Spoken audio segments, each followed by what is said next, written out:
Trust board जड़े सदस्य ये क्षेत्र बामन क्षेत्र आज सारा विश्व में परिचित ये दीर्घ 500 वर्ष ऊर्ध द्वितीय रामचंद्र देव प्रतिष्ठा करते ये आम माने मिसी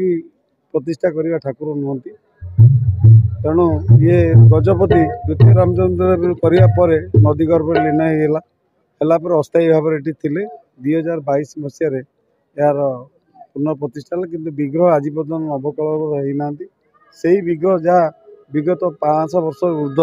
गजपति करते से विग्रह आज पर्यंत ये स्थापना हो पूजा होती जहाँ देखुं आप मोर अनुभूति 2011 आरंभ होता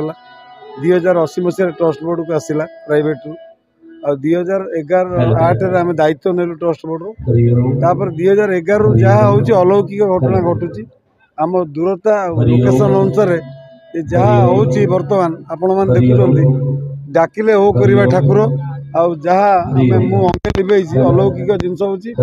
लोक भी से धरण ये गोटे आध्यात्मिक यात्रा यहाँ 3 वर्ष प्रतिष्ठा द्वितीय स्वर्णक्षेत्र उत्सव बड़ी श्रृंखलार सहित होती ट्रस्टी बोर्ड और उराली ग्राम उन्नयन कमिटी समस्त सभापति संपादक पदपदवी और सर्व ग्रामवासी अंचलवासी समस्त सहयोग रोचे बहुत बहुत कृतज्ञ समस्त पाखे धन्यवाद। मो ना निरंजन महांती ये वार्षिक उत्सव उराली ग्राम जो हो उराली ग्राम सहित मुझे जस्ट कहली जे मो परिवार संपर्क बहुत संजोग मोर ये भौणी बाहा ये ग्राम सहित मोर परिवार जो संजोग आज मत टाणी आनी नीलू मुन्ना चक्राई जाकि मैंने निमंत्रण करते ये केवल गोटे धार्मिक परिस्थिति दधिबाबन जी परिस्थिति आज टोटाल उराली ग्राम दधिबाबन जीवमय। जय जगन्नाथ। प्रथम तो आम भक्त ठाकुर पाखे कहीं बड़ नुह कहीं छोट नुह समस्त सम्मान आमर से सौभाग्य जे जगार आम आसी पहुँची पार्चु। आउ प्रथम तो समस्त कर्मकर्ता उराली ग्रामर आउर ट्रस्ट समस्त कार्यकर्ता मोर माने कृतज्ञता जनइबी एत बड़ आयोजन अति सुरुखुरी सहित से मैंने प्रथम ही सबकि जगन्नाथ निहाती गोटे समस्त भक्तवती डोरी अच्छी ना जगार एत बड़ आयोजन हो ना बहुत बहुत कृतज्ञता जनइबी समस्त उराली ग्रामर उन्नयन ट्रस्ट। प्रथम ये ठाकुर घर थिला जाऊ प्रभु इच्छार 2 वर्ष द्वितीय स्वर्णक्षेत्र दिवस तैयारी जो होची